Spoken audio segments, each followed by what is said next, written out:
Land Kushtia জেলার মিরপুর উপজেলার মিরপুর পৌরসভার কাছেই অবস্থিত একটি স্থানের নাম ল্যান্ড। সকলেই এই জায়গাটিকে ল্যান্ড বলেই চিনে থাকে। আজকে আমি সেই বিষয় তুলে ধরব। একজনকে পেয়েছি, আমি তার কাছ থেকে শুনবো যে এই জায়গাটির নাম ল্যান্ড কেন। মিরপুরের মধ্য দিয়ে একটি গঙ্গা প্রধান খাল চলে গেছে এবং সেই গঙ্গা প্রধান খালের পাশেই কিন্তু এই ল্যান্ডটি সবুজে সবুজে ঘেরা এবং প্রাকৃতিক সৌন্দর্যে ঘেরা এই ল্যান্ড। ভিডিওটিকে লাইক কমেন্ট শেয়ার করে দেখতে থাকুন। আসসালামু আলাইকুম সুপ্রিয় ভিউয়ার্স, আমি এখন যেখানে উপস্থিত হয়েছি এটা হচ্ছে একটি ল্যান্ড। কুষ্টিয়া জেলার অন্তর্গত মিরপুর পুরীপোলের পাশেই এই ল্যান্ডটি। আপনারা দেখুন, এটা হচ্ছে একটি ল্যান্ড। ল্যান্ড নামেই পরিচিত এই জায়গাটি। এটা হচ্ছে পদ্মা নদীর যে শাখা রয়েছে, আপনারা দেখুন এই যে পদ্মা নদীর শাখা, এখানে একটি বট গাছ রয়েছে। বট গাছের সম্মুখে যে একটি আপনারা রুম দেখতে পাচ্ছেন, একটি ঘর দেখতে পাচ্ছেন, এই ঘরটি কিন্তু ল্যান্ড নামেই পরিচিত এই জায়গাটি। অনেকের মুখে আমি জানতে পেরেছি এবং শুনেছি যে এটা হচ্ছে ল্যান্ড নামেই পরিচিত। আসলে ল্যান্ড কী কারণে আমি অতদূর জানি না, কিন্তু ল্যান্ড বলেই এখানে পরিচিত। প্রিয় ভিউয়ার্স, আপনাদেরকে আমি দেখাচ্ছি এই ল্যান্ড। আজকে দেখুন, আমি ঘরের কাছে যাচ্ছি এবং ঘরের সম্মুখে কিন্তু একটি বট বৃক্ষ রয়েছে। এই যে দেখুন, এখানে কিন্তু একটি বট বৃক্ষ রয়েছে, বিশাল বড় বট গাছ এখানে একটি রয়েছে। এবং এই যে পদ্মা নদীর যে শাখাটি চলে এসেছে, এই শাখাটির কিন্তু সম্মুখেই কিন্তু এই বট বৃক্ষটি। এখানে কাঁঠাল গাছ রয়েছে এবং দেখুন যে এখানে অনেকগুলো কিন্তু ছাগল আসছে। আসলে গ্রামের মধ্যে একটি জায়গা তো খুবই সুন্দর, একদম ভালো একটি জায়গা। এই যে এটা হচ্ছে ল্যান্ড, আপনারা লক্ষ্য করুন। এই যে দেখুন ল্যান্ড, এটা হচ্ছে ল্যান্ড। আমাদের মিরপুরের যে ল্যান্ড নামে পরিচিত এই সেই ল্যান্ড। প্রিয় ভিউয়ার্স, আপনারা কে কোথা থেকে ভিডিওটি দেখলেন তারা অবশ্যই ভিডিওটিকে লাইক কমেন্ট এবং শেয়ার করবেন। প্রিয় ভিউয়ার্স, আমি আপনাদেরকে আরও কিছু চিত্র এখানকার এই ল্যান্ডের সম্মুখে যে চিত্রগুলো রয়েছে, আমি সেই চিত্রগুলো আপনাদেরকে এখন তুলে ধরবো। আপনারা সকলেই সঙ্গে থাকুন এবং ভিডিওটি কিন্তু সম্পূর্ণ দেখবেন। প্রিয় ভিউয়ার্স, আপনারা দেখতে পাচ্ছেন যে ল্যান্ডের যে সম্মুখে যেই পদ্মার যে শাখা, পদ্মা নদীর যে শাখাটি গঙ্গা প্রধান খাল আপনাদেরকে বলেছিলাম, এই যে সামনে হচ্ছে সেই শাখা এবং এই শাখার সামনে অর্থাৎ সম্মুখে দেখুন যে যেই খ্যার অর্থাৎ ঘাসগুলো আপনারা দেখতে পাচ্ছেন, এটাকে বারুনের খ্যার বলা হয়।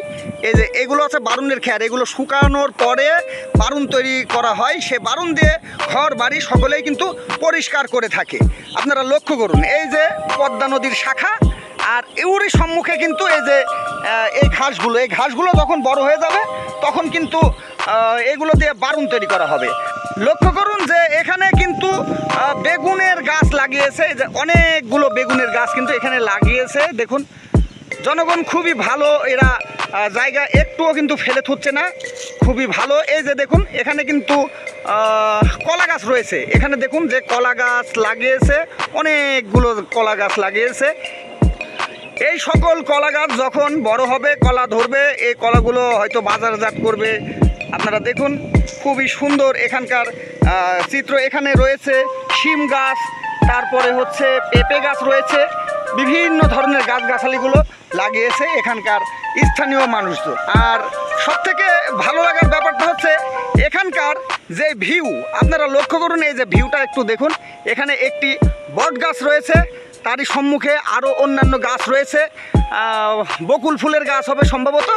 এখানে একটি রুম রয়েছে, সেই রুমের মধ্যে এখানকার যে সকল কৃষকরা রয়েছে তারা এখানে রেস্ট নেয়। এই যে এটা হচ্ছে একটি মাঠ, এই মাঠে যারা কাজকর্ম করে তারা রেস্ট নেয়, খাওয়া দাওয়া করে। যে ঘরটি দেখতে পেলেন, এই ঘরটির মধ্যে খাওয়া দাওয়া করে এবং এই জায়গাটির নাম ল্যান্ড থুয়েছে। কিন্তু ল্যান্ড কী কারণে আমি কিন্তু এটা আসলে জানি না।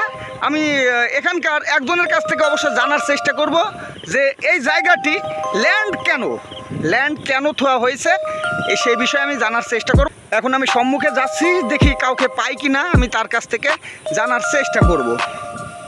দেখুন যে বটবৃক্ষটি কিন্তু আসলে কিন্তু একদমই অসাধারণ একটি বটবৃক্ষ। এই যে দেখুন, অসাধারণ কিন্তু বটবৃক্ষটি, সুন্দর একটি গাছ এখানে রয়েছে। এই যে দেখুন ল্যান্ডটা আপনাদেরকে একটু ভালো করে আমি দেখানোর চেষ্টা করছি।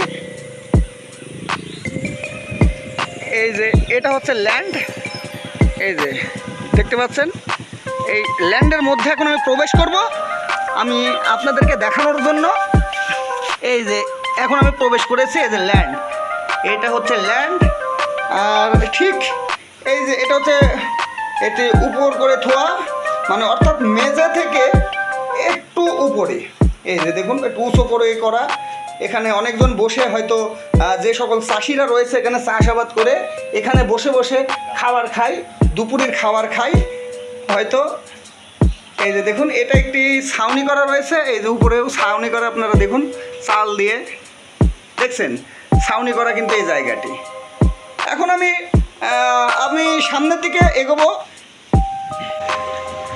আসলে আজকের যে ভিডিওটি আমি ধারণ করেছি, এই ভিডিওটি একদমই একটি অসাধারণ একটি জায়গা, স্থান আপনারা ইতিমধ্যেই দেখতে পাচ্ছেন। এই যে এখানে একটি বেবি দৌড়াচ্ছে, অসাধারণ। আমি এখানে একজনকে পেয়েছি, আমি তার কাছ থেকে শুনবো। হ্যালো ভাই,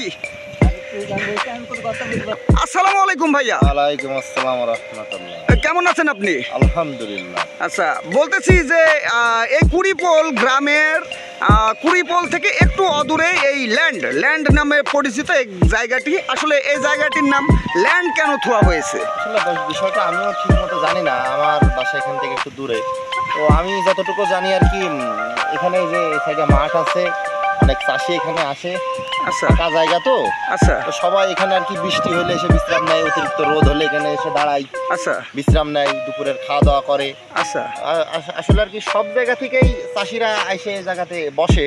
আচ্ছা। এই কারণে আর কি মানুষের ধীরে ধীরে মুখে ছড়াতে ছড়াতে এই জায়গাটার নাম হয়ে গেছে ল্যান্ড। আচ্ছা, তার মানে আপনিও জানেন যে এই জায়গাটির নাম ল্যান্ড। হ্যাঁ হ্যাঁ। আপনাদেরকে যে ভিউটা আমি দেখাতে চেয়েছিলাম সেই ভিউটা হচ্ছে এই যে দেখুন, যে এই পদ্মা নদীর শাখার যেই সামনে সম্মুখে যেই বারুনের খেয়ারের যেই ঘাসগুলো আপনারা দেখতে পাচ্ছেন ইতিমধ্যে, দেখুন যেন অসাধারণ একটি জায়গা, অসাধারণ একটি চিত্র। আমার এখানে খুবই ভালো লেগেছে, আপনারা দেখতে পারলেন এখানকার চিত্র। প্রিয় ভিউয়ার্স, ভিডিওটি বেশি লং হয়ে যাচ্ছে, আমি আর বেশি লং করব না। আপনারা সকলেই এই ভিডিওটি অবশ্যই লাইক করবেন, কমেন্ট করবেন এবং শেয়ার করবেন। ইউটিউব থেকে যারা ভিডিওটি দেখলেন তারা অবশ্যই আমাদের চ্যানেলটিকে সাবস্ক্রাইব করে রাখবেন, আর ফেসবুক থেকে যারা এই ভিডিওটি দেখলেন তারা অবশ্যই আমাদের পেজটিকে ফলো করে রাখবেন। ধন্যবাদ।